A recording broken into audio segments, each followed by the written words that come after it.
کہ اسلام میں خدا کا تصور کیا ہے. اگر آپ پوچھتے کوئی مسلمان سے کہ خدا کا تصور کیا ہے تو سب سے بہترین جواب کوئی مسلمان دے سکتا ہے وہ ہے سورہ اخلاص. اور سورہ اخلاص میں کہا گیا ہے سورہ نمبر 112 آیت نمبر 1 سے 4 میں کل هو اللہ احد, کہو کہ اللہ ایک ہے, اللہ الصمد, اللہ جو بے نیاز ہے, لم یلد ولم یولد, نہ وہ کسی سے جنا ہے نہ کسی کو جنا ہے, ولم یکن لہ کفوا احد, اس کے جیسا کوئی نہیں ہے. یہ سورہ اخلاص میں 4 آیتیں ہیں جس میں 4 شرائط ہے. اور کوئی بھی انسان کہتا ہے کہ یہ شخص خدا ہے, اگر یہ 4 شرائطوں پہ اترتا ہے تو ہم مسلمان کو کوئی گلا شکوہ نہیں ماننے کے لیے کہ وہ شخص خدا ہے. سب سے پہلی شرط قل هو اللہ احد, کہو کہ اللہ ایک ہے. دوسری شرط اللہ الصمد, اللہ جو بے نیاز ہے. تیسری شرط لم یلد ولم یولد, نہ وہ کسی کو جنا ہے نہ کسی سے جنا ہے. اور چوتھی شرط ولم یکن لہ کفوا احد, اس کے جیسا کوئی نہیں ہے. یہ چاروں شرائط پہ اگر کوئی اترتا ہے ہمیں کوئی گلا شکوہ نہیں ماننے کے لیے کہ وہ اللہ ہے. یہ سورہ اخلاص خدا کو جاننے کا طلسمہ ہے. کوئی بھی شخص کہتا ہے کہ یہ خدا ہے, اس کو جاننے کے لیے ضروری ہے کہ وہ سورہ اخلاص کے بنیاد پہ اترے. مثال کے طور پہ اگر کوئی شخص کہتا ہے کہ بھگوان رجنیش خدا ہے. ایک وقت ایک ہندو بھائی نے مجھ سے کہا کہ ہم ہندو نہیں مانتے بھگوان رجنیش خدا ہے. میں نے کبھی بھی نہیں کہا کہ ہندو کہتے ہیں بھگوان رجنیش خدا ہے. ہندو دھرم کی کتابوں میں کہیں نہیں لکھا ہے کہ بھگوان رجنیش خدا ہے. میں نے کہا کچھ لوگ مانتے ہیں کہ بھگوان رجنیش خدا ہے. ہم اس بھگوان رجنیش کو دیکھیں گے کہ سورہ اخلاص کے بنیاد پہ وہ سفلتا پاتا ہے کہ نہیں. سب سے پہلے قل هو اللہ احد, کہو کہ اللہ ایک ہے. کیا رجنیش ایک تھا؟ ہم جانتے ہیں کہ کئی انسانوں نے دعویٰ کیا خدا رہنے کا, اور خصوصاً اس دیش ہندوستان میں ہزاروں انسان نے کہا ہے کہ میں بھگوان ہوں, میں خدا ہوں. بھگوان رجنیش ایک ہی نہیں ہے, لیکن ایک رجنیش بھکت کہیں گا نہیں وہ ڈیفرنٹ ہے, علیحدہ ہے, الگ ہے. دوسری شرط اللہ الصمد, اللہ جو بے نیاز ہے. کیا بھگوان رجنیش بے نیاز تھا؟ Was he absolute internal? ہم اس کی آٹو بایوگرافی پڑھتے پتہ لگتا ہے کہ اس کی آٹو بایوگرافی میں لکھا ہوا ہے کہ بھگوان رجنیش کو ڈائبٹیز کی بیماری تھی, اس کو استھما تھا, اس کو ریڑھ کی ہڈی کی بیماری تھی.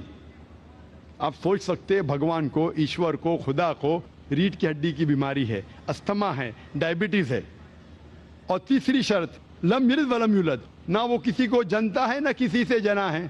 ہم جانتے ہیں کہ بھگوان رجنیش وہ مدھیہ پردیش میں پیدا ہوئے تھے, ان کے والدین تھے, اور سن 1981 میں رجنیش جاتے امریکہ, اور وہ ایک اسٹیٹ آف اوریگون میں اپنا سینٹر شروع کرتے رجنیش پورم. اور کچھ سال بعد کئی ہزاروں امریکن کو وہ بیوقوف بناتے ہیں. یو ایس اے کی گورنمنٹ رجنیش کو اریسٹ کرتی ہے, گرفتار کرتی ہے اور ڈالتی ہے جیل میں. رجنیش کہتے ہیں کہ U S a government give me slow poisoning, مجھے جیل میں یو ایس اے نے دھیرے دھیرے زہر دیا. جیل میں زہر دیا. آپ سوچ سکتے بھگوان کو کوئی زہر دے رہا ہے, بھگوان کو سلو پوائزننگ کر رہا ہے. اور 1985 میں 1985 میں یو ایس اے رجنیش کو یو ایس اے کے باہر نکالتے, پھر سے ہندوستان میں آتا ہے اور پونا میں اپنے پرانے سینٹر میں جاتا ہے اور واپس سے اس کو شروع کرتا ہے, اور اسے کہا جاتا ہے اوشو کمیون. آج جب آپ پونا میں جائیں گے اوشو کمیون میں جب داخل ہوئیں گے تو اس کی سمادھی پہ لکھا ہوا ہے Rajneesh Osho never born, never died, but visit the earth from the 11th of December 1931 to the 19th of January 1990. Osho نہ کبھی پیدا ہوا نہ کبھی انتقال ہوا, لیکن اس زمین پہ سیر کرنے کے لیے آئے, گھومنے کے لیے آئے. 11 دسمبر 1931 سے 19 جنوری 1990 تک وہ اس تختیب میں لکھنے بھول گئے کہ رجنیش کو 22 ممالک کی ویزا نہیں ملی. آپ سوچ سکتے بھگوان دھرتی پہ آتے ہیں, زمین پہ آتے سیر کرنے کے لیے, گھومنے کے لیے, اور اسے ویزا کی ضرورت ہے. اور آرک بشپ آف گریس کہتے ہیں کہ رجنیش کو اس دیش سے نکالو ورنہ اس کا گھر اور اس کے ڈسائپلز, اس کے ماننے والوں کا گھر جلائیں گے.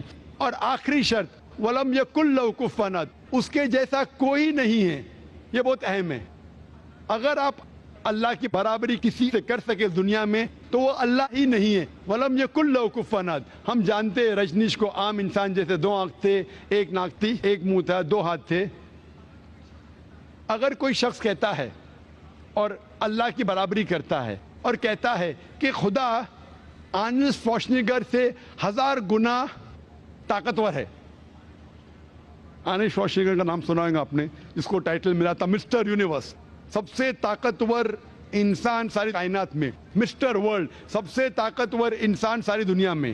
اگر آپ خدا کو کسی کے ساتھ کمپیئر کر سکے, مقابلہ کر سکے, چاہے وہ آرنلڈ شوارزنیگر ہو, چاہے دارا سنگھ ہو, چاہے کنگ کانگ ہو, چاہے 1000 گنا ہو, چاہے 1,00,000 گنا ہو, چاہے کروڑ گنا ہو, وہ خدا ہی نہیں, وہ اللہ ہی نہیں. وَلَمْ يَكُنْ لَهُ كُفُوًا أَحَدٌ.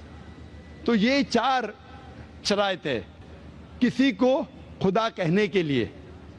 اگر یہ 4 شرائط پہ کوئی سفلتا پاتا ہے, ہمیں کوئی گلا شکوہ نہیں اس شخص کو کہنے کے لیے کہ وہ خدا ہے. جب ہم قرآن کا مطالعہ کرتے ہیں ہمیں پتہ چلتا ہے کہ اسلام میں خدا کا صحیح تصور کیا ہے, اور یہ جاننے کے بعد انشاءاللہ عیسائی اور مسلم اور ہندو اور یہودی میں بھائی چارہ انشاءاللہ بڑھیں گا. اس طریقے سے ہم جب مطالعہ کرتے ہیں دیگر مذاہب کا اور جانتے ہیں کہ ہر مذاہب میں جو بنیادی اصول ہے وہ ہے کہ ایک خدا میں مانو اور اس خدا کی عبادت کرو اور اس خدا کی کوئی مورتی نہیں. السلام علیکم دوستو, امید کرتا ہوں آپ سب ٹھیک ہوں گے, اللہ آپ کو خوش رکھے. دوستو, جیسا کہ ڈاکٹر صاحب نے تقریر آپ لوگوں نے سنی جس میں اللہ کی وحدانیت انہوں نے بیان کی. ڈاکٹر صاحب فرما رہے کہ سب سے اگر آپ نے اللہ کی وحدانیت جانی ہے تو قرآن میں ایک صورت ہے, سورہ اخلاص, قل هو اللہ احد اللہ الصمد لم یلد ولم یولد ولم یکن لہ کفوا احد. اس میں سب سے زیادہ جو اللہ کی وحدانیت بیان کی گئی, اللہ نے خود بیان کی. براہ کرم اگر آپ کو ویڈیو پسند آئی ہو تو پلیز لائک اور سبسکرائب کیجیے. تب تک کے لیے اللہ حافظ.